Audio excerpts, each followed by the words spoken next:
नहीं sir, good afternoon. Let us start.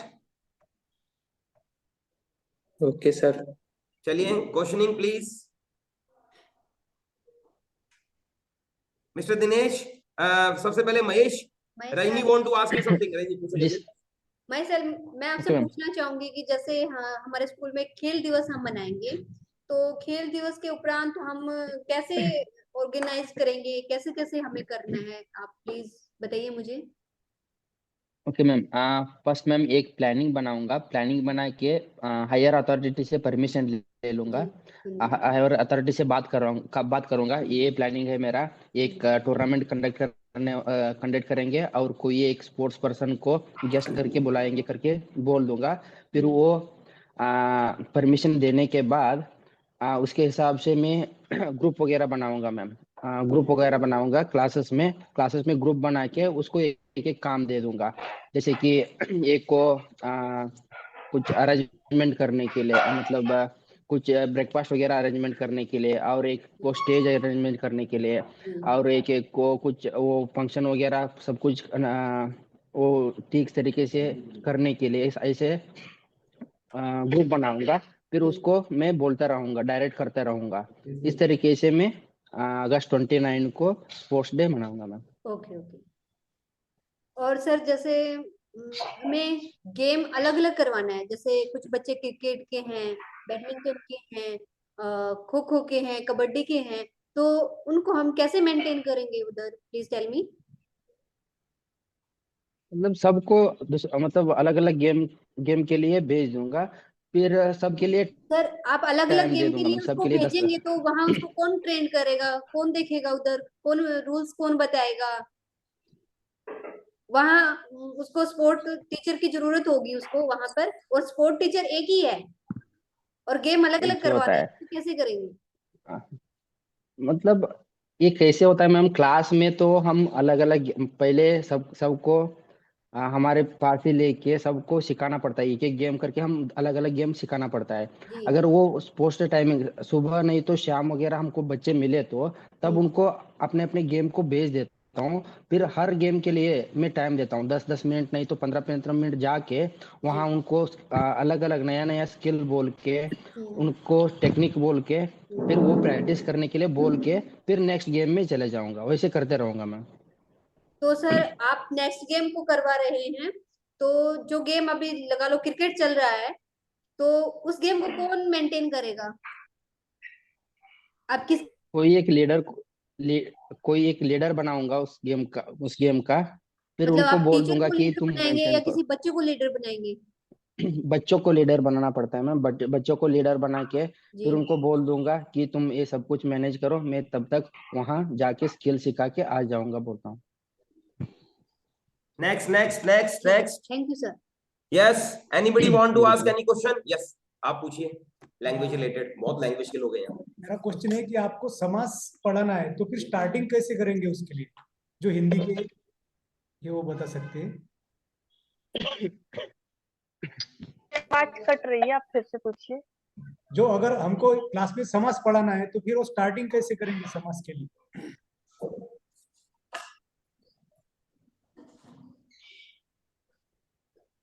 थोड़ी सुनने में प्रॉब्लम अगर हो रही है, वीडियो फंस रहा है। क्लास में हमको समास पढ़ाना है, समास, तो फिर उसका इंट्रोडक्शन कैसे दे, मतलब वीडियो फंस रहा है टॉपिक सर। पे कैसे लेके आएंगे मैम, अगर समास पढ़ाना है बच्चों को, तो बच्चों को टॉपिक पे हम कैसे लेके आएंगे, ये सर ये पूछना चाह रहे हैं।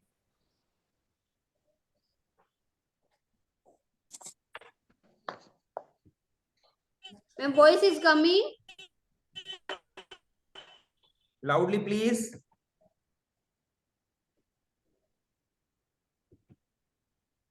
यस, समास टॉपिक पर कैसे लेकर आओगे, किसको पूछा है? हिंदी टीचर विजय लक्ष्मी, समास टॉपिक पर कैसे लेकर आओगे बच्चों को? हाँ बता रहे सर।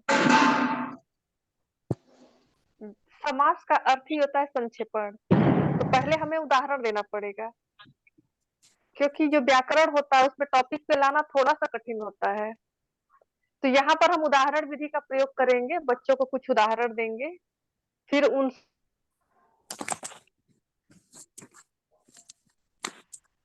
हाँ जी पूनम, आप ऐड करना चाहते हो कुछ? समास को कैसे स्टार्ट करोगे पूनम? आप अनम्यूट कीजिए पूनम। हाँ जी सर, गुड मॉर्निंग। हाँ जी, समास टॉपिक कैसे स्टार्ट करेंगे, इनका क्वेश्चन है। समास, नो सर, नो आइडिया। चलिए महेश सर, आप मुझे बताइए कि एक मिनट मैडम, सर आप मनप्रीत से क्वेश्चन पुट अप करिए। सर मैं समाज के बारे में हाँ जी मैडम बोलिए, बोल हाँ, सकते हैं तो बताइए। आपको तो मैंने चांस दिया था। बोलिए बोलिए। सर हम अच्छा निकलेगा, बच्चों को अच्छा कहेंगे रहेगा। कि बच्चों हम बच्चों से बोलेंगे कि बच्चों हम आप पढ़ने के लिए कहाँ पर आते हो, तो बच्चे हाँ जी बोलेंगे विद्यालय में। हम ओके उनसे पूछेंगे कि हम खाना कहाँ पर बनाते हैं, वो बताएंगे कि रसोई घर में। हम बोलेंगे बच्चों अगर हम इनका विग्रह करें तो कैसे करेंगे, विद्या कहाँ पर ग्रहण करेंगे, विद्यालय में। तो विद्या का अल्य विद्यालय, ये हुआ हमारा समास। ओके, आप क्वेश्चन पूछिए मनप्रीत से। ਮਨਪ੍ਰੀਤ रेडी रहना। हाँ जी। ਤੁਹਾਡੇ ਤੇ ਇੱਕ ਕੁਐਸਚਨ ਹੈ, ਜਿਵੇਂ ਆਪਾਂ ਕਵਿਤਾ ਪੜ੍ਹਾ ਰਹੇ ਹਾਂ ਤਾਂ ਤੁਸੀਂ ਕਵਿਤਾ ਨੂੰ ਕਿਵੇਂ ਐਕਸਪਲੇਨ ਕਰੋਗੇ, ਇਸ ਦੇ ਬਾਰੇ ਰਾਈਟਰ ਦਾ ਵੀ ਦੱਸੋਗੇ ਜਾਂ ਜੋ ਤੁਸੀਂ ਕਵਿਤਾ ਦਾ ਟੌਪਿਕ ਲਿਆ ਹੈ ਮਤਲਬ ਉਸ ਦੇ 2 ਲਾਈਨ ਨੇ 2000 ਲਾਈਨ ਲਈ ਹੈ ਉਸ ਦੇ ਬਾਰੇ ਐਕਸਪਲੇਨ ਕਰੋਗੇ। ਪਹਿਲਾਂ ਤਾਂ ਗੱਲ ਇਹ ਵੀ ਆਪਾਂ ਕਵਿਤਾ ਦੀ ਪਹਿਲਾਂ ਭੂਮਿਕਾ ਵੀ ਬਣਾਂਗੇ ਵੀ ਪਹਿਲਾਂ ਟਾਈਮ 'ਚ ਜਿਹੜੀ ਕਵਿਤਾ ਸ਼ੁਰੂ ਹੋਈ ਸੀ, ਕਵਿਤਾ ਦੇ ਬਾਰੇ ਦੱਸਾਂਗੇ ਕਿ ਇੱਕ ਲੈਅ ਹੁੰਦਾ ਹੈ, ਲੈਅਬੱਧਤਾ ਦੇ ਨਾਲ थोड़ा ਚੱਲਦੀ ਹੈ। जोर से बोलो। ਇਹਦੇ ਵਿੱਚ ਭਾਵਨਾਵਾਂ ਜਜ਼ਬੇ ਤੇ ਬਲਬਲੇ ਹੁੰਦੇ ਨੇ। ਇਸ ਦੇ ਬਾਰੇ ਦੱਸ ਕੇ ਫਿਰ ਇੱਥੇ ਜਿਵੇਂ ਕਿ ਇਹਦਾ ਜਿਹੜਾ ਆਧੁਨਿਕ ਕਵੀ ਹੈ ਉਹ ਭਾਈ ਵੀਰ ਸਿੰਘ ਜੀ ਤੋਂ ਇਹਦੀ ਆਧੁਨਿਕਤਾ ਸ਼ੁਰੂ ਹੁੰਦੀ ਹੈ ਕਵਿਤਾ ਦੀ। ਫਿਰ ਉਹ ਕਵਿਤਾ ਦੇ ਵਿੱਚ ਦੱਸ ਕੇ ਫਿਰ ਭਾਈ ਜੀ ਵੀਰ ਸਿੰਘ ਜੀ ਬਾਰੇ ਦੱਸ ਕੇ ਵੀ ਇਹਨਾਂ ਦਾ ਜਨਮ ਜਦੋਂ ਹੋਇਆ ਸੀਗਾ ਉਹ 1872 ਚ ਹੋ ਗਿਆ, 1957 ਚ ਦੇਹਾਂਤ ਹੋ ਗਿਆ, ਉਹਨਾਂ ਦੇ ਕੀ ਇਹਦੇ ਵਿੱਚ ਹੈਗੀਆਂ ਨੇ ਆਪਣੀਆਂ ਸਾਰੀਆਂ ਸਰ ਥੋੜਾ ਬਹੁਤਾ ਵੀਡੀਓ ਦੱਸ ਕੇ ਉਹਨਾਂ ਬਾਰੇ। ਠੀਕ ਹੈ, ਨਹੀਂ ਜਿਸ ਤਰ੍ਹਾਂ ਕੋਈ ਤੁਸੀਂ ਸਪੈਸੀਫਿਕ ਪੋਇਮ ਲੈ ਰਹੇ ਹੋ ਮਤਲਬ ਪੋਇਮ ਦੇ ਬਾਰੇ ਹੀ ਪੜ੍ਹਾ ਰਹੇ ਹੋ, ਇਹ ਤਾਂ ਤੁਸੀਂ ਜਿਵੇਂ ਪੋਇਮ ਦੀ ਮਤਲਬ ਕਵਿਤਾ ਦੀ ਨਹੀਂ, ਰਾਈਟਰ ਬਾਰੇ ਵੀ ਦੱਸਾਂਗੇ ਨਾ ਥੋੜਾ ਜਿਹਾ, ਜਿਹੜੀ ਪੋਇਮ ਦਾ ਰਾਈਟਰ ਹੈ ਉਹਦੇ ਬਾਰੇ ਵੀ ਤਾਂ ਗੱਲ ਹੈ। ਜਿਵੇਂ ਤੁਸੀਂ ਇੱਕ ਮਤਲਬ ਇਹਨਾਂ ਨੇ ਕਵਿਤਾ ਦੇ ਬਾਰੇ ਤੁਸੀਂ ਮੈਨੂੰ ਪੁੱਛਿਆ ਨਾ, ਤੇ ਕਵਿਤਾ ਦੀ ਪਹਿਲਾਂ ਭੂਮਿਕਾ ਬੰਨ ਕੇ ਆਪਾਂ ਥੋੜਾ ਬਹੁਤਾ ਦੱਸ ਕੇ ਫਿਰ ਇੱਕ ਰਾਈਟਰ ਸਪੈਸਿਫਿਕ ਜਿਹੜਾ ਤੁਸੀਂ ਮੇਨ ਰਾਈਟਰ ਲੈ ਰਹੇ ਹੋ ਤੇ ਉਹਦੇ ਬਾਰੇ ਵੀ ਤਾਂ ਦੱਸਾਂਗੇ ਥੋੜਾ ਜਿਹਾ। ਫਿਰ ਉਹਦੇ ਵਿੱਚ ਜੋ ਪੋਇਮਾਂ ਲਿਖੀਆਂ, ਜੋ ਕਵਿਤਾ ਲਿਖੀ ਉਹ ਵੀ ਤਾਂ ਦੱਸਾਂਗੇ, ਫਿਰ ਹੀ ਆ ਥੋੜਾ ਜਿਹਾ ਏਦਾਂ ਹੁੰਦਾ। ठीक है। महेश सर जी, आपसे क्वेश्चन है मेरा एक। सर मेरा क्वेश्चन बोलिए। है कि आपकी ड्यूटी एग्जाम सेंटर में लगा दी गई है और एग्जाम हॉल में बच्चे चीटिंग कर रहे हैं, 2 बच्चे हैं जो चीटिंग कर रहे हैं, तो उस सिचुएशन में आप क्या करेंगे? हम चीटिंग करते वक्त वो अगर मैं देखा तो फिर उसको वो जो भी करते रहते हैं ना उनको बोल दूंगा कि ऐसे नहीं करना चाहिए, वो जो भी तुम्हारे पास जो भी चीट्स वगैरह है वो दे दो और ठीक से एग्जाम लिखो। और फिर वो बार बार वैसे करते रहे तो मैं जाके प्रिंसिपल को कंप्लेंट कर दूंगा मैम। बाकी कोई टीचर बता सकता है इसके बारे में? बाकी और कोई टीचर की कोई राय है? ये तो सभी के लिए है। अगर आपकी क्लास में कोई बच्चा करता है चीटिंग तो आप क्या करेंगे? यही है मैम, पहले तो हम उनको समझाएंगे, अगर वो नहीं समझते, बार बार चीटिंग कर रहे हैं तो उसको तुरंत हम प्रिंसिपल सर के पास लेके जाएंगे, क्योंकि अगर वो बार बार चीटिंग करेंगे तो उससे आगे भी वो आगे जाके लाइफ में और भी चीटिंग भी कर सकते हैं। हाँ जी, इफेक्ट पड़ेगा ना, पूरी लाइफ पे इफेक्ट पड़ेगा, तो हमने तुरंत उस टाइम लेना है। अभी उसको नहीं रोका गया तो वो फिर लाइफ टाइम यही करेगा, हाँ, चीटिंग ही करनी है। यस मैम, हम उसे समझाएंगे कि ऐसे नहीं करना है और उसे इसके जो इसके मतलब साइड इफेक्ट होते हैं उसके बारे में बताएंगे कि अभी तो आपको इससे लाभ होगा लेकिन आपको भविष्य में फिर अनेक परेशानियों का सामना करना पड़ेगा, आप सक्सेस नहीं होगी। मैम हम उसका सीटिंग अरेंजमेंट भी चेंज कर सकते हैं, अगर वो दोनों पास में बैठे हुए हैं तो उन्हें अलग अलग बिठा सकते हैं। नहीं सर, लगा लो कि बोर्ड की परीक्षाएं चल रही हैं, उनका रोल नंबर वही आया है तो हम उसको चेंज कैसे करेंगे? हम वहीं पे एग्जाम देगा। और हाँ अगर बोर्ड का पेपर चल रहा है तो फिर तो दिक्कत है। हाँ जी, तो उसको वहीं पे रखेंगे। वो एक स्टूडेंट से मतलब दूसरे से तो उसके पास कोई चिट्ठा वगैरह अगर वो वो एक क्लास दूसरे में से है, अगर क्लास में है हमारे में, तो हम उसका सीटिंग अरेंजमेंट चेंज कर सकते हैं, लेकिन एग्जाम सेंटर में जब वो है तो वहां पर हम उसका सीटिंग अरेंजमेंट जो है चेंज नहीं कर सकते। हाँ मुझे लगा क्लास में अगर वो चीटिंग कर रहे हैं, एक दूसरे से चीटिंग कर रहे हैं तो मैंने एग्जाम सेंटर में बोला था, वो एग्जाम सेंटर में दे रहे हैं अभी अपना एग्जाम। ठीक है, thank you all of you. एक क्वेश्चन मैम मेरा भी है सर। मेरा एक क्वेश्चन है। जी बोलिए।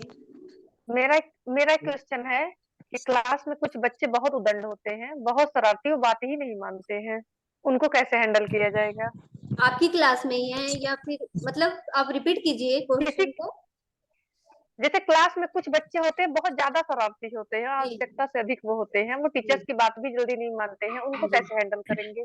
अगर वो क्लास में बहुत ज्यादा शैतानी कर रहे हैं तो सबसे पहले मैं उसका सीटिंग अरेंजमेंट वहां Sitting चेंज arrangement. करूंगी, उसको वहां से ग्रुप में नहीं बिठाकर आगे बिठाऊंगी उसको, और उसको एक दो चांस मैं बोर्ड पे लाके बोर्ड के पास लेके आऊंगी, उसको कुछ लिखने का मैं उसे दूंगी ताकि वो शरारत कम करे और शरारत को छोड़ के वो पढ़ने पे ध्यान दे। मतलब उसको बिजी रखने की कोशिश कर बिजी रखने की कोशिश Activities. करेंगे ताकि वो उन शरारतों को छोड़ के अपना जो वर्क है जो पढ़ाया जाता है उस पे वो फोकस दे।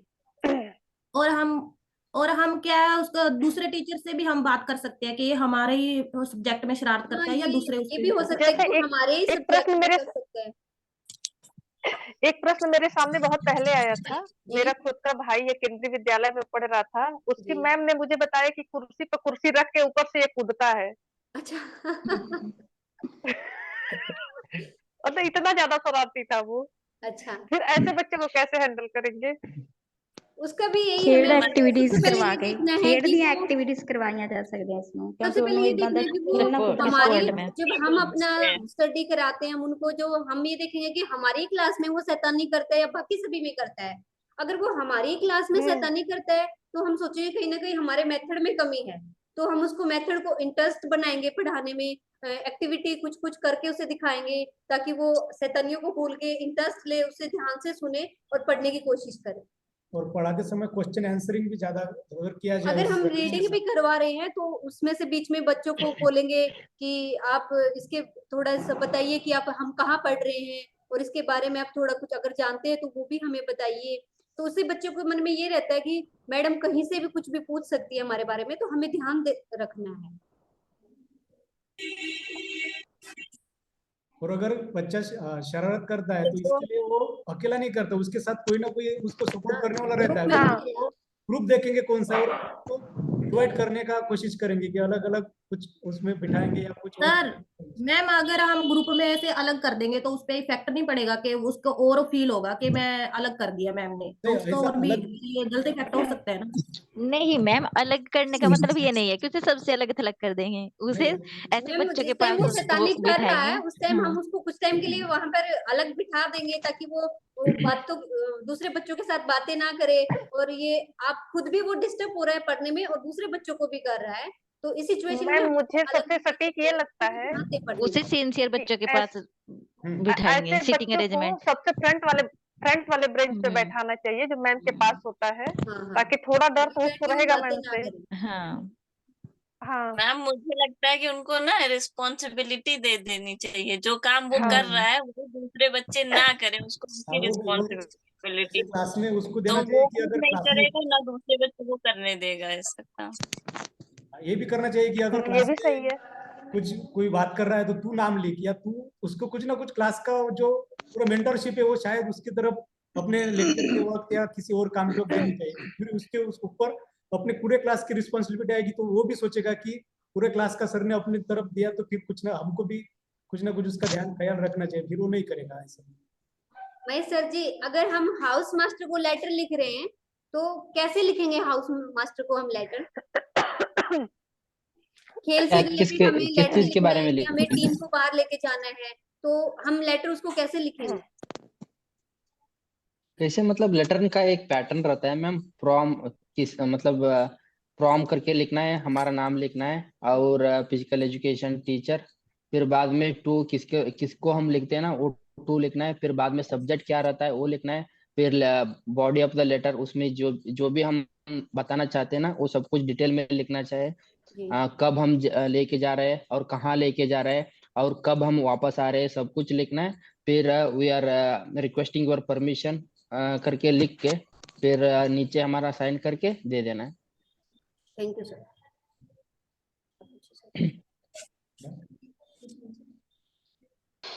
मैम मेरा एक क्वेश्चन है मनप्रीत मैडम या पंजाबी वाली टीचर तो, जिवें आप कोई कविता लिखांगे ਤਾਂ ਆਪਾਂ ਬਲੈਕ ਬੋਰਡ ਤੇ ਸ਼ੋ ਕਰਨੀ ਜ਼ਰੂਰੀ ਹੈ, ਮਤਲਬ ਕਿ ਪੂਰੀ ਲਾਈਨਾਂ ਲਿਖਾਂਗੇ ਜਾਂ ਫਿਰ ਐਕਸਪਲੇਨ ਕਰਾਂਗੇ? ਲਿਖ ਵੀ ਸਕਦੇ ਆ। ਪਹਿਲਾਂ ਜਿਵੇਂ ਮੰਨ ਲਓ ਤੁਸੀਂ ਕੋਈ ਮੋਹਨ ਸਿੰਘ ਦੀ ਕਵਿਤਾ ਕਹਿ ਰਹੇ ਸੀ ਨਾ, ਡਾਕਟਰ ਮੋਹਨ ਸਿੰਘ ਜੀ ਦੀ ਮਾਂ ਦੀ ਕਵਿਤਾ, ਉੱਪਰ ਪਹਿਲਾਂ ਤੁਸੀਂ ਟੌਪਿਕ ਹੀ ਜਾਂ ਤਾਂ ਮਾਂ ਦਾ ਵਿਸ਼ਾ ਹੀ ਲਿਖੋਗੇ ਉੱਪਰ ਪਾ ਕੇ ਹੈਡਿੰਗ, ਫਿਰ 2 ਲਾਈਨਾਂ ਲਿਖ ਕੇ ਉਹਨਾਂ ਵੱਲ ਫੇਸ ਕਰਕੇ ਐਕਸਪਲੇਨ ਕਰਕੇ, ਫਿਰ ਆਪਦੀਆਂ ਜੋ ਲਾਈਨਾਂ 2-4 ਹੋਰ ਆ ਉਹ ਕਰਕੇ ਫਿਰ ਸਾਰੀ ਨੂੰ ਹੀ ਐਕਸਪਲੇਨ ਕਰ ਸਕਦੇ ਹੋ। ਕਹਿੰਦਾ ਮੀਨਸ ਵੀ ਸਮਝ ਆਉਣੀ ਅਗਰ ਚਾਹੀਦੀ ਹੈ। ਛੋਟੀ ਪੋਇਮ ਹੈ ਤਾਂ ਲਿਖ ਸਕਦੇ ਆ, ਅਗਰ ਵੱਡੀ ਹੋਈ ਤਾਂ ਫਿਰ ਕਦੋਂ ਤੱਕ ਲਿਖਦੇ ਰਵਾਂਗੇ? ਵੱਡੀ ਇੰਨੀ ਲੈ ਵੀ ਨਹੀਂ ਸਕਦੇ, ਉਹਨਾਂ ਨੂੰ ਟਾਈਮ ਵੀ ਨਹੀਂ ਦੇਣਾ। ਇਹ ਤਾਂ ਆਪਣੀ ਆਪ ਦੀ ਅਕੋਰਡਿੰਗ ਹੈ ਨਾ, ਵੀ ਆਪਾਂ ਕਿੰਨੀ ਕੁ ਚੂਜ਼ ਕਰ ਸਕਦੇ ਹਾਂ। 2-4 ਲਿਖ ਕੇ, ਜੇ ਤੁਹਾਡੀ ਛੋਟੀ ਹੈ ਉਹਨੂੰ ਪਹਿਲਾਂ ਐਕਸਪਲੇਨ ਵੀ ਤਾਂ ਕਰ ਸਕਦੇ ਹਾਂ ਜੇ 4 ਲਾਈਨਾਂ ਦੀ ਹੈ, ਨਹੀਂ ਤਾਂ ਥੋੜੀ ਜਿਹੀ ਵੱਡੀ ਹੈ 4 ਲਾਈਨਾਂ ਐਕਸਪਲੇਨ ਕਰ दो, 4 लिख दो, ये भी हो सकता मेरे ये तो अकॉर्डिंग। सबके लिए है बाकी ना, आपदा कोई भी आपदा वे अपना है। टॉपिक है वो 10 मिनट से ज्यादा मतलब कि टाइम टेबल करना हो उसके अकॉर्डिंग ही चूज करे कि वो 10 मिनट के अंदर आप मैक्सिमम कवर कर सको। ਮੇਰਾ ਜਿਵੇਂ ਇੱਕ ਕੁਐਸਚਨ ਹੈ, ਜਿਵੇਂ ਆਪਾਂ ਪੰਜਾਬੀ ਦਾ ਜਿਵੇਂ ਆਪਾਂ ਗ੍ਰਾਮਰ ਦਾ ਕੋਈ ਵੀ ਟੌਪਿਕ ਹੈ, ਜੇ ਮੰਨ ਲਓ ਪੜਨਾਮ ਹੀ ਲੈ ਲੈਂਦੇ ਹੋ, ਤੁਸੀਂ ਉਸ ਰਿਲੇਟਡ ਬੱਚੇ ਨੂੰ ਕਿਵੇਂ ਉਸ ਟੌਪਿਕ ਤੇ ਲਿਆਓਗੇ? ਪਹਿਲਾਂ ਮੈਮ ਆਪਾਂ ਕੀ ਹੈ ਉਹਨੂੰ ਨਾਮ ਬਾਰੇ ਦੱਸਾਂਗੇ। ਜਿਵੇਂ ਕਿਸੇ ਬੱਚੇ ਨੂੰ ਕਹਤਾ ਕਿ ਤੁਹਾਡਾ ਕੀ ਨਾਮ ਹੈ, ਤਾਂ ਉਹ ਕਹੂਗਾ ਕੁਝ ਵੀ, ਜਿਵੇਂ ਰਮਨ ਲਗਾ ਲਓ ਕੁਝ ਵੀ। ਫਿਰ ਆਪਾਂ ਕਵਾਂਗੇ ਕਿ ਜਿਵੇਂ ਪਹਿਲਾਂ ਨਾਮ ਬਾਰੇ ਡਿਟੇਲ ਦੱਸਾਂਗੇ, ਫਿਰ ਉਸ ਤੋਂ ਬਾਅਦ ਉਹਨੂੰ ਪੜਨਾਮ ਤੇ ਲੈ ਕੇ ਆਵਾਂਗੇ ਕਿ ਇਹਨਾਂ ਜਗ੍ਹਾ ਤੇ ਆਪਾਂ, ਜੇ ਮੰਨ ਲਓ ਐਵੇਂ ਕਹਾਂ ਉਹ ਕੀ ਹੈ, ਮਤਲਬ ਉੱਪਰ ਕੀ ਹੈ, ਉਹ ਕੀ ਹੈ, ਤਾਂ ਇਸ ਦੀ ਜਗ੍ਹਾ ਤੇ ਮਤਲਬ ਜਿਹੜਾ ਇਹ ਅਕਸ਼ਰ ਵਰਤਿਆ ਗਿਆ ਨਾ ਉਹ, ਤਾਂ ਉਹ ਕੀ ਕਹਿਲਾਊਗਾ? ਪੜਨਾਮ। ਤਾਂ ਅੱਜ ਆਪਾਂ ਟੌਪਿਕ ਤੇ ਪੜਨਾਮ ਟੌਪਿਕ ਤੇ ਗੱਲ ਕਰਾਂਗੇ, ਫਿਰ ਉਸ ਤੋਂ ਬਾਅਦ ਅੱਗੇ ਕਰਾਂਗੇ। दिनेश, मैम मेरा एक शोभानिल, आबा, उषा, प्रिनिशी, सोनू। Hello sir. हाँ, सिर्फ हेलो से काम नहीं चलेगा, गुड पार्टिसिपेट आफ्टरनून करो, सर, आपके लिए गुड ये क्लास। Afternoon sir. सर अगर मुझे आपने इंटरव्यू दे जानना दिया, आप है मुझे इसका मैसेज ही करोगे। क्वेश्चन है। सुनिए, पहले मेरी महात्मा बात गांधी को सुनिए, महात्मा की उपाधि किसने दी थी? प्लीज हाँ जी रुकिए सर। पूजा जी, पहले मेरी बात सुनिए। जिन बच्चों के सॉरी सर। इंटरव्यू जल्दी है, ऑनलाइन वालों के, क्योंकि ऑफलाइन वाले बच्चों को तो मैं यहाँ बिठाकर ब्रह्मस्त्र दे देता हूँ, मगर जिन ऑनलाइन वाले बच्चों के जल्दी है इंटरव्यू, वो मुझे इंटरव्यू की डेट लिखेंगे, उसके अकॉर्डिंग मैं उनको ब्रह्मस्त्र दूंगा, भेज दूंगा उनको ब्रह्मस्त्र रेडी है, मगर आप अपने इंटरव्यू की डेट लिखेंगे, उसके अकॉर्डिंग ही आपको सब कुछ मिलेगा। ओके शीतल, आप कुछ भी बात नहीं कर रही किसी के साथ, आप बातें करो, क्वेश्चंस पुट अप करो। देखो आपके सामने आप फिजिकल एजुकेशन के स्टूडेंट है, हम आपको बहुत मिस कर रहे हैं। कल तक आप हमारे साथ थी। हाँ जी सर। कैसा लगा था हमारी शीतल को? अच्छा लगा था? हाँ जी सर। चलिए, हम बहुत मिस सर कर रहे क्वेश्चन हैं पुट आप। आउट कर। हाँ जी, रजनी मैम और महेश पुजारी से क्वेश्चन है सर, वर्ल्ड हेल्थ ऑर्गेनाइजेशन को डिसिप्लिन वो एक्सप्लेन कीजिए। वर्ल्ड हेल्थ ऑर्गेनाइजेशन सर बताइए आप, मेरे को नहीं नॉलेज है। महेश पुजारी जी बताएंगे। वर्ल्ड हेल्थ ऑर्गेनाइजेशन एक ऑर्गेनाइजेशन है मैम, वर्ल्ड हेल्थ ऑर्गेनाइजेशन। ये पूरा वर्ल्ड का हेल्थ के बारे में मैनेज करते हैं, और कोई भी ऐसे कोविड जैसे बीमारी आए तो उसके लिए क्या क्या हम ये स्टेप्स लेना चाहिए, और कौन सा वैक्सीन वगैरह हम देना चाहिए, ये सब कुछ वो मैनेज करते हैं। और इसके अलावा भी इसकी स्थापना मैम आई थिंक 1945 की उस दौरान, शायद 1946 में स्थापना हुई थी सर। 7 अप्रैल। हाँ 7 अप्रैल। और हाँ जी सर। और आप बोलिए मैम इसके बारे में थोड़ा। संविधान लागू किया गया था 7 अप्रैल 1948 को, इसका संविधान लागू किया गया था। हाँ, और इसका क्या काम क्या क्या रहता है, थोड़ा बोलिए। इसका मुख्य कार्यालय, इसका क्षेत्र यही है सर, स्थापना की गई थी, और ये अलग अलग उससे है रिएक्ट सदस्य इसके जो होते हैं संयुक्त राष्ट्र संघ से होते हैं। इसका क्षेत्र जो था दक्षिण पूर्वी, नई दिल्ली, अफ्रीका और अमेरिका को रखा गया था सर। हेडक्वार्टर कहाँ था मैम इसका? Washington? Geneva in Switzerland, Geneva. और इसका काम क्या रहता है मैडम, इसका काम थोड़ा बोलिए। इसके साथ ये बताया सर ने, अभी एक्सप्लेन तो किया कि बहुत सारी योजनाएं चलाई जाती है इसके द्वारा, हमारे देश में अनेक योजनाएं चलाई जाती है। basically for the benefit of women and children. World Health Organization है ना सर, इसका हेल्थ से सभी रिलेटेड कंट्री होगा का होगा ना मैम, किसी एक देश का नहीं होगा। कोरोना हाँ तभी तो इसको तभी तो इंटरनेशनल चलाया गया लेवल था का ना। ये हेल्थ का कॉन्सर्न करता है, और जब कोविड महामारी और जब पैंडेमिक आता है वो मैनेज करता है, उसका जो वैक्सीन है वो उसका इम्प्लीमेंट करता है, और वहाँ का चेयरमैन कोई बीमारी आ गया, कोई पैंडेमिक आएगा, उसको मैनेज कैसे करेगा, इसको हमको इम्प्लीमेंट करता है। डिफरेंट पॉलिसी होता है, डिफरेंट योजना होता है, प्लीज उसको थोड़ा इम्प्लीमेंट और लाउडली जो करता इस है। संयुक्त राष्ट्र संघ के सदस्य होते हैं ये इसके सदस्य होते हैं। सर लाउडली बोलिए, आवाज नहीं आ रही है आपकी। हाँ बोलिए। मैम एक क्वेश्चन, जिस तर੍ਹਾਂ ਆਪਾਂ ਸਟੋਰੀ ਪੜ੍ਹਾ ਰਹੇ ਹਾਂ ਪੰਜਾਬੀ ਦੇ ਵਿੱਚ ਕਹਾਣੀ ਪੜ੍ਹਾ ਰਹੇ ਹਾਂ ਤਾਂ ਆਪਾਂ ਉਸ ਟਾਈਮ ਉਹਨੂੰ ਮਤਲਬ ਐਕਸਪਲੇਨ ਤਾਂ ਕਰ ਦਾਂਗੇ, ਬੱਚਿਆਂ ਨੂੰ ਸੁਣਾ ਤਾਂ ਦੇਵਾਂਗੇ, ਬਟ ਉਹਦੇ ਬਾਰੇ ਮਤਲਬ ਆਪਾਂ ਬਲੈਕ ਬੋਰਡ ਤੇ ਕੀ ਵਰਕ ਕਰਾਂਗੇ ਉਸ ਤੋਂ ਰਿਲੇਟਡ। ਹਾਂਜੀ ਮੇਨ ਅਗਰ ਉਹਦੇ ਵਿੱਚ ਕੀ ਕੋਈ ਡੇਟ ਹੈ ਜਾਂ ਫਿਰ ਕਿਸੇ ਬਾਰੇ ਖਾਸ ਗੱਲ ਕੀਤੀ ਹੋਈ ਹੈ ਜਾਂ ਫਿਰ ਕੋਈ ਕਰੈਕਟਰ ਸਪੈਸ਼ਲ ਕੋਈ ਕਰੈਕਟਰ ਦਿੱਤਾ ਹੋਇਆ ਤਾਂ ਆਪਾਂ ਉਹਦਾ ਨਾਮ ਸ਼ੋ ਕਰਾਂਗੇ, ਮਤਲਬ ਕਿ ਇਸ ਬੰਦੇ ਤੇ ਇਹ ਕਹਾਣੀ ਹੈ ਜਾਂ ਕੁਝ ਐਕਸਟਰਾ ਦਿੱਤਾ ਹੋਇਆ ਤਾਂ ਆਪਾਂ ਮੇਨ ਗੱਲਾਂ ਲਿਖਾਂਗੇ, ਐਵੇਂ ਨਹੀਂ ਕਿ ਸਾਰੇ ਲਿਖਾਂਗੇ। ਤੁਸੀਂ ਵੀ ਦੱਸੋ ਕੁਝ ਮਨਪ੍ਰੀਤ ਮੈਮ। ਮੈਨੂੰ ਕੁਐਸਚਨ ਸਮਝ ਹੀ ਨਹੀਂ ਆਇਆ ਸੀਗਾ ਕੀ ਜਿਵੇਂ ਹੈ। ਆਪਾਂ ਕਹਾਣੀ ਪੜ੍ਹਾ ਰਹੇ ਹਾਂ, ਕਹਾਣੀ ਟੌਪਿਕ ਹੈ ਆਪਣਾ, ਸਟੋਰੀ ਲੈ ਲਈ ਆਪਾਂ ਛੋਟੀ ਜੀ, ਉਦੋਂ ਆਪਾਂ ਮਤਲਬ ਉਹਨਾਂ ਨੂੰ ਬੋਲ ਕੇ ਤਾਂ ਸੁਣਾ ਤਾਂ ਦੇਵਾਂਗੇ, ਸਮਝਾ ਤਾਂ ਦੇਵਾਂਗੇ, ਬਟ ਉਹਦੇ ਵਿੱਚ ਬਲੈਕ ਬੋਰਡ ਵਰਕ ਕੀ ਰਹੇਗਾ ਆਪਣਾ। ਇਹੀ ਚੀਜ਼ਾਂ ਨੂੰ ਹਾਈਲਾਈਟ ਕੀਤਾ ਜਾਊਗਾ ਜੋ ਮੇਨ ਚੀਜ਼ ਬਣਦੀ ਹੈ ਹਨਾ, ਕਿਸੇ ਨੂੰ ਬੱਚੇ ਨੂੰ ਉਹਦੇ ਜਿਵੇਂ ਕੋਈ ਵੀ ਪੁਆਇੰਟ ਤੁਸੀਂ ਸੋਚਿਆ ਹੀ ਹੋਣਾ ਟੌਪਿਕ, ਥੋੜਾ ਜਿਹਾ ਦੱਸੋ ਮੈਂ ਉਸ ਰਿਲੇਟਡ ਥੋੜਾ ਜਿਹਾ ਦੱਸ ਦੂੰਗੀ। ਕੋਈ ਵੀ ਕਹਾਣੀ ਹੈ ਤੁਹਾਡੇ ਦਿਮਾਗ 'ਚ ਆਵੇ, ਜਿਵੇਂ ਮੰਨ ਲਓ ਹਾਂ ਮੇਨ ਪਾਰਟਸ ਆ ਜੋ ਕਰੈਕਟਰ ਆ ਉਹਨੂੰ ਸ਼ੋਅ ਕਰ ਲਓ, ਜੋ ਉਹ ਇੱਕ ਗੱਲ ਨੂੰ ਮੇਨ ਦੱਸਣਾ ਚਾਹੁੰਦਾ ਉਹ ਤੇ ਪੁਆਇੰਟ ਕਰੋ, ਬੱਚੇ ਨੂੰ ਬੋਲ ਕੇ ਦੱਸੋ, ਥੋੜਾ ਜਿਹਾ ਉਹਨਾਂ ਨੂੰ ਵੀ ਪਿੱਛੇ ਬੁਲਾਉਣ ਦੀ ਕੋਸ਼ਿਸ਼ ਕਰੋ, ਜਿੱਦਾਂ ਕਲਾਸ 'ਚ ਪੜਾਉਂਦੇ ਆ ਬਸ ਉਸ ਤਰ੍ਹਾਂ ਹੀ ਹੋਊਗਾ ਇਹ भी।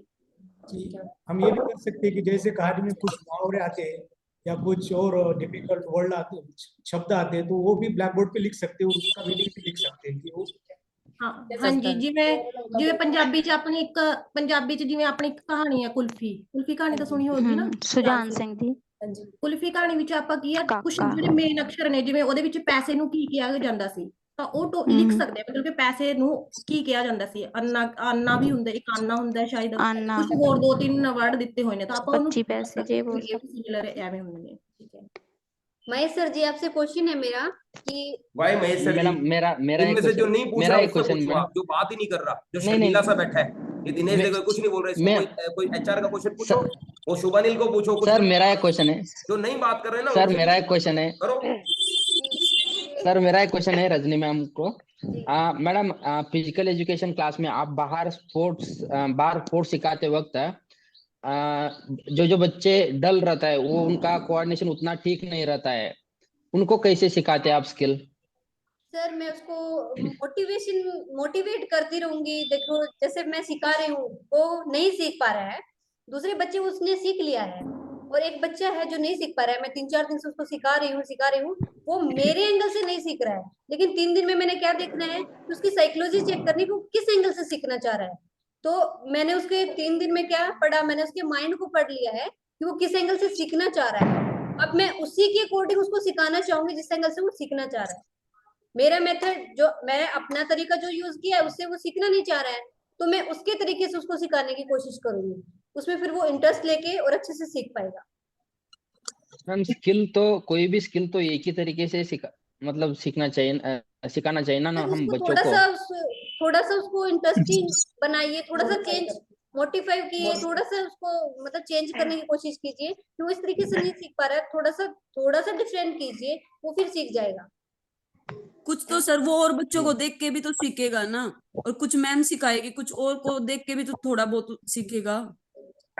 हाँ मतलब उनका पूरा कोऑर्डिनेशन ज्यादा ठीक नहीं, न्यूरोमस्कुलर कोऑर्डिनेशन ही ठीक नहीं, वो हम कुछ सिखा रहे हैं और कुछ कर रहा है, उस टाइम पे हम कैसे हैंडल करना, वो सिचुएशन कैसे हैंडल करना चाहिए हम उसको थोड़ा सा अलग से सिखाएंगे सर, जो टाइम और बच्चों को दिया गया उसको थोड़ा एक्स्ट्रा टाइम देके उसको सिखाएंगे, स्किल्स कहाँ पे उसको दिक्कत आ रही है स्टार्टिंग से उससे पूछेंगे, वो स्किल में कहाँ पे थोड़ा गलती एक्स्ट्रा कर रहा टाइम है, देंगे। जैसे आप बताएंगे कि हमने स्किल आपको ये इस तरीके से सिखाई है, आप गलत तरीके से कर रहे हैं, आप कीजिए, तो उसको एक्स्ट्रा टाइम हम देंगे उसके लिए, वो प्रॉपरली कर पाएगा। जी मैम। वो साथ वाले बच्चे से जल्दी सीख जाएगा। मेरा सबके लिए क्वेश्चन है कि अगर आपका नवोदय में सिलेक्शन हो जाता है और आपको किसी और स्कूल में भी आपको ऑफर आती है और उस नवोदय से ज्यादा आपको पैकेज देते हैं, तो क्या करोगे आप? नवोदय नवोदय च रहने की कोशिश करांगे क्योंकि लेकिन ये झूठ होगा सबसे पहले तो यही कहते हैं, सबसे पहले तो यही दुआ करते हैं कि नवोदय मिल जाए। From my childhood, from my childhood, sir, from my childhood, my motive to teach, my motivation was to teach those children who are economically poor or backward. The Navodaya Vidyalaya is generally provides the teaching तेज of बोलिए those sir. students. Sir Navodaya loudly please. Vidyalaya. Shubhanil sir थोड़ा तेज तेज बोलिए, बोलिए sir, आवाज थोड़ी कम आ रही। थोड़ी कम आ रही है आपकी आवाज। From my childhood, from my childhood, mike को my पास में रख motivation. लीजिए। From my childhood, my motivation was to teach those children who are economically backward or poor but brilliant and creative. Navodaya Vidyalaya provides the facilities of these children to who are economically backward and poor. And I get this opportunity when I will become a teacher in NVS. I provide my teaching those children who are economically backward. My motivation will fulfill when I will become a teacher in Navodaya Vidyalaya, but it cannot fulfill when I get the job in another school, resting of Navodaya Vidyalaya. And Navodaya Vidyalaya is a residential school where teacher-students relationship will too much better than the another school, because this residential after schooling, the residential school provide teacher students teaching throughout a day or throughout so teacher student relationship will build up. And in the Navodaya Vidyalaya, the private tuition is not familiar in this case, so I choose Navodaya Vidyalaya as a from the another school, because it is a good it provides a good facilities of poor children. From my childhood, my motive to teach those children who are poor, so Navodaya Vidyalaya gets these facilities. और कोई बता सकता है कोई और reason, कोई अच्छा वाला रीजन जो इंटरव्यू को? Navodaya Vidyalaya emphasizes on the cultural integration, 3 language formulas, and cultural Navodaya Vidyalaya generally emphasizes on cultural integration, 3 language formula, unity in diversity, and different cultural students are generally admitted in these students who are brilliant and creative.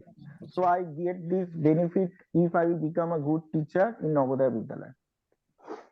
बहुत अच्छा है आपका। Rahul sir आप बता सकते हैं कुछ? Sir हाँ जी सर पूरी ये बोलना मेरे चाहते हो लिए आप? सर हाँ जी सर ये मेरे लिए गौरव की बात होगी कि मुझे नवोदय विद्यालय में सिलेक्शन मिला है। अगर मुझे किसी अदर इंस्टीट्यूट से अगर मुझे आता है तो मैं उसको अवॉइड करूंगी, मैं नवोदय को ही सिलेक्ट करूंगी, क्योंकि वहाँ पे ऑल ओवर मतलब कि अलग अलग रीजन से बच्चे आते हैं, रूरल एरिया से बच्चे आते हैं, और वो भी मतलब कि इतने अच्छे होते हैं कि जैसे कि वो इंटेलिजेंट होते हैं, सॉरी इंटेलिजेंट होते हैं। उन पूजा मैम से वो है क्वेश्चन है, अगर मान लो आपको लद्दाख भेज दिया, आप दूसरे स्टेट से है, तब भी वहीं रहना पसंद करोगे? Yes ma'am. अब वो रेजिडेंशियल है, बिल्कुल रहना पसंद करेंगे, क्यों नहीं। अब बच्चों के साथ देखो, अब हमारा सपना है, हमें एनएनवीएस में जाना है, तो भाई बच्चे हमें कहीं भी मिले, बच्चे तो वही मिलेंगे ना। और एक देखो हम है ना 24 घंटे, एक टीचर का है ना क्या होता है, उसकी रिस्पॉन्सिबिलिटी होती है वो बच्चे को ऑल ओवर डिप्लॉयमेंट करे, तो हम 24 घंटे उसके साथ रहेंगे, तो हमसे बेटर उनको कौन समझेगा, और हमसे बेटर उनके लिए और कोई ऑप्शन नहीं हो सकता ना। अगर हम आपको उसको 24 घंटे समझते हैं, उसको देखते हैं। मैडम अगर आपको जो स्कूल का ऑफर है वो आपका होम टाउन का स्कूल है और वहां पे रहने को मिलेगा, तो क्या करोगे आप? फिर भी मैं एनवीएस को सिलेक्ट करूंगी, क्योंकि मेरा सपना है बचपन से, मेरा बचपन से सपना है कि मुझे एनवीएस में जाना है, और ये मेरा मतलब पर्सनली एक्सपीरियंस है कि मैं चाहती हूँ कि मैं जो रूरल एरिया के बच्चे हैं उनके साथ अटैचमेंट है मेरी, तो मैं चाहूंगी कि मैं उनको अपना योगदान दूं, जो जितना भी मेरे से बनता है मैं उनके सहयोग करूं, उनके ऑल ओवर डेवलपमेंट में। नवोदय विद्यालय का एक इम्पोर्टेंट मेरिट्स है कि टीचर अपने अकॉर्डिंग बच्चों को मोल्ड कर सकते हैं, उनको पूरा टाइम मिलता है, यानी कि बाहर यस इन्वायरमेंट सर। को इफेक्ट नहीं कर सकता। ये एक और अच्छी बात है कि नवोदय विद्यालय में टीचर उनको 24 घंटे सुपरवाइज कर यस, सकता है, उनको उससे देख उससे सकता मैम है। हम 24 घंटे उसको देखते हैं, तो मतलब उससे मैम बच्चों का भी इंकरेज होता है, और जैसे कि हमें 24 घंटे उस पर नजर रहती है, तो हम पता रहता है उसकी कमियां कहाँ हैं, तो हम उसको और हाँ, वो कर सकते हैं ना। हाँ, जो एम है हमारा ओवरऑल डेवलपमेंट का, उसे अचीव कर सकते हैं। बिल्कुल मैम। महेश सर जी, आपसे मेरा एक क्वेश्चन है, मेरा एक क्वेश्चन है मुझसे, जनरल हाँ क्वेश्चन बोलिए। है। आप स्कूल में बच्चों की जनसंख्या बढ़ाने के लिए क्या करेंगे, एडमिशन इंक्रीज करने के लिए? वैसे मैडम एनवीएस में तो एनवीएस में तो फिक्स रहता है ना मैम, इसमें तो फिक्स रहता है मैम। एक क्लास में 40 स्टूडेंट ही 560 होने चाहिए। एक वो वैसे अगर मतलब जनरल जो स्कूल सीट के होती है वो कंफर्म ही रहती है, इतनी होनी है। बाकी अगर दूसरे स्कूल में है तो सबसे पहले तो उनके पेरेंट्स से मिलेंगे, उनको विश्वास दिलाएंगे, उनको मोटिवेट करेंगे ताकि वो हमारे स्कूल में बच्चे लेके आए जी भेज।